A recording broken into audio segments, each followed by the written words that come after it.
Lying on your back, feet close to the buttocks, knees bent. Let's find our body position just as we're lying down. Make sure that your ribs and pelvis are touching the mat. And when anything is challenging, especially the ribs, you can put a cushion behind your head. Or you can put something under the lower back if that feels that your back is really arching. You allow the rib cage to come down as opposed to feel like you have to push the rib cage down. So as you start breathing, try not to force anything. It's not a good way to start. You're placing your hands on the lower abdominals. I want you to just notice how as you breathe in and breathe out, how the breath moves through the body.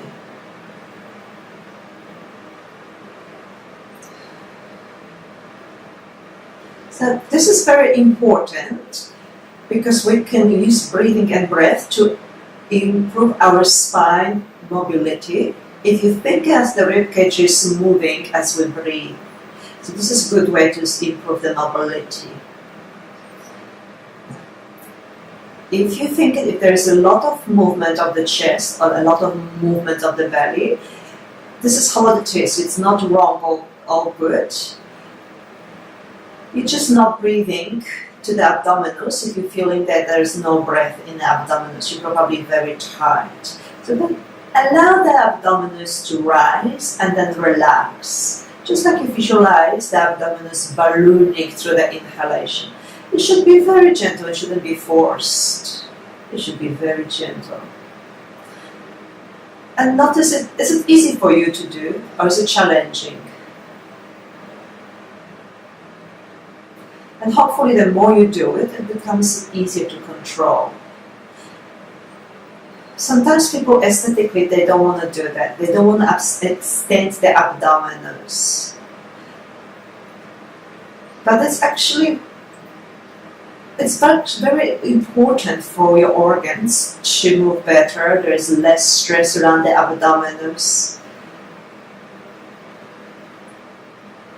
Especially if you don't have problems with going to the bathrooms, the breathing will help you to move all the abdominal area and intestines. Now starting moving the breath more into the rib cage. Placing your hands on each side of the ribs. Start to feel as your ribs start to move outwards and inwards.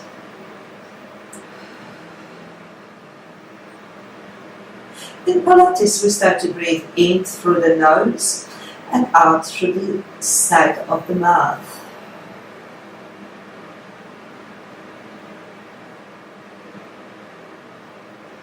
You feel as the ribs are opening and you feel as the ribs are closing during the exhalation.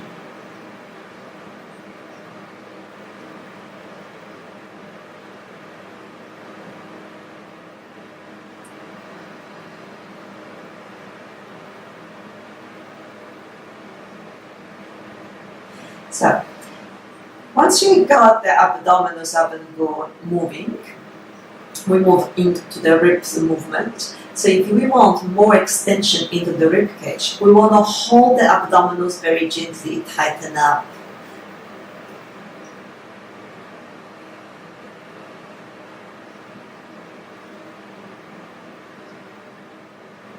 Now, let's focus on breathing in only to one leg. It might feel a little bit weird to start with, but it's the feeling of it, keeping the muscles of one side of the body to be more active and allowing the muscles on that side to more outstretch. It helps when you close your eyes a little. Start to imagine all the breath going to one side of the body, one lung.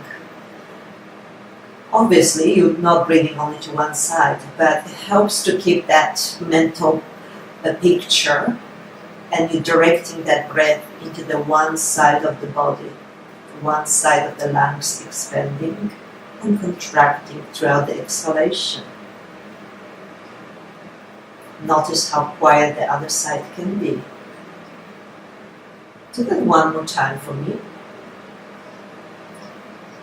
And slowly start to change. Now you're breathing more central for about 1 or 2 breaths. And then you move on to the other side, inhaling and exhaling. If it's not so easy for you, you can do this lying on one side, because the floor will stop one side from moving, and you're going to be feeling that you're expanding one side towards the ceiling. As you finish that on one side, you can always come back lying on the back and then compare if that is easier.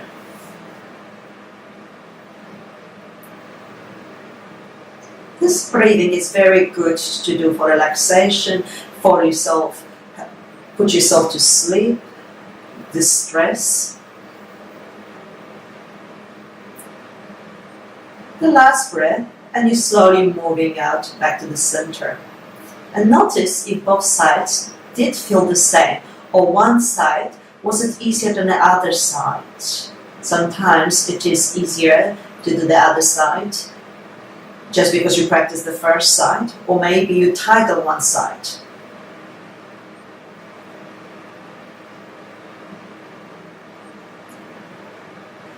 Okay, now we're going to talk what's happening in the abdominal wall when we're actively moving.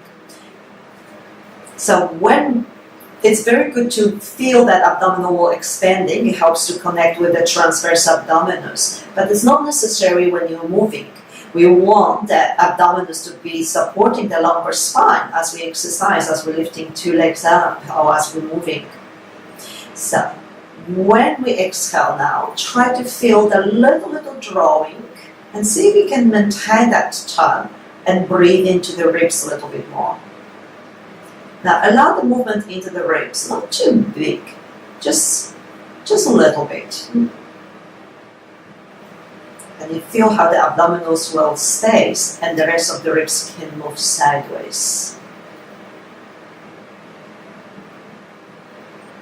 Start to do 1 breath only when you feel the ribs moving away from the mat upwards. But then the next one, keep the ribs on the mat, and then you feel that the breath goes much more sideways. So this is what we talk about, the core control. Control is not really very tightly squeezing the muscles. It's just maintaining the shape of the body in a particular way. So right now we're going to find that neutral pelvis and ribcage position and try to maintain that with the less possible effort you can do. And we start with a little movement with the pelvic clock. So that movement of the pelvis, we rock the pelvis back and forth from the tailbone to the lower back, and then notice when the lower back comes down, you actually get the feeling of the lengthening out towards the mat. Very little muscular effort. The feel of the wave going one way and going the other way. And start to notice that your head starts not with that. It's just like each time you tilt the pelvis, the head responds into that pelvis, and the ribs very often move in response to the pelvis. There's 3 points that are moving, not just the pelvis as we do that to pelvic rocking. Now we're going to do side to side. So one side to side. It's good to coordinate that with the breath. So exhale, inhale, and exhale. And then we move on towards the circle. So you're just moving the pelvis in a circle motion, especially focusing on the back of the pelvis towards the mat. Okay, if you feel that you're gripping to the rib cage, just let it go and then focus on the pelvis movement. And just notice how that body responds to the movement. Moving to the other direction now. always when we move, we want to stay out of the pain, but we want to increase the range of the motion with each movement. Last time, and then we come back to the neutral position, resting position, where the pelvis stays horizontal. Okay, now we're going to go into the bridge. We're going to tilt the pelvis a little bit and we roll the spine right back up. Now, try to get a little slight pull, like you wanted to slide your heels towards you and reach your sit bones away from your body. Now start to roll back down, allowing the spine to come back down into the mat. Allowing the body to be soft. We'll do that one more time. Yes. Tilting the pelvis a little bit, rolling up through the spine. Right at the kick of that movement, you draw your heels towards yourself and your sit bones away from your body. And softening back down, allowing the sternum to melt and roll back down into the mat. Now we're going to do one more time and we're going to stay up and we're going to do that rotation what we did before, right up in the air. So right here, one side down and other side. See if you can feel the last part of the body that's touching the mat. Feel that rotation going all the way out into that point where the spine just leaves the mat. And now roll down 1 inch and rotate one way and another way.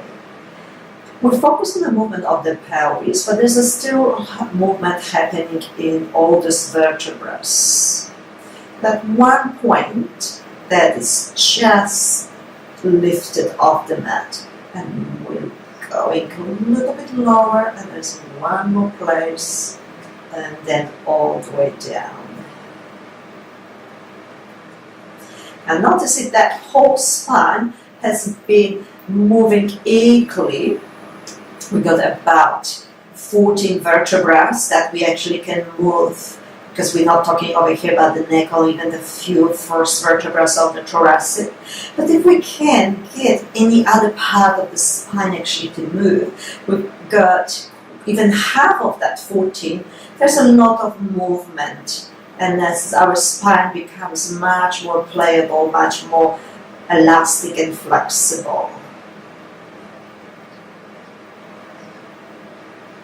Coming back all the way back down. Right there where there's a neutral position for your pelvis, rib cage and the head.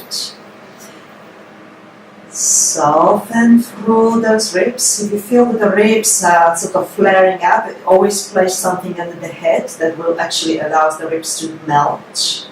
Now, allow one leg to come back up to the tabletop and place it back down.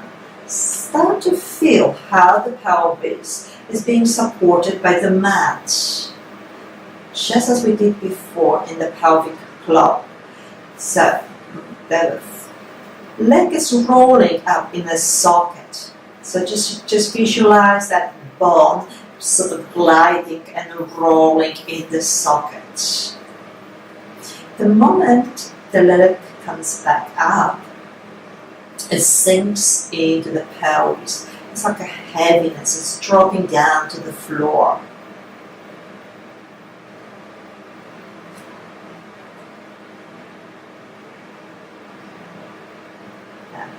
What you want to have a look over here, that you're not gripping through the hip flexors. I mean, it's not about the hip flexors. If you place your fingers right at the front of the hip joints where the hip flexors activate a little bit, it's important to get that feeling of rolling back in that socket, not just lifting that leg, so rolling. The pelvis is supported through the floor. That's that sensation we'll be looking for.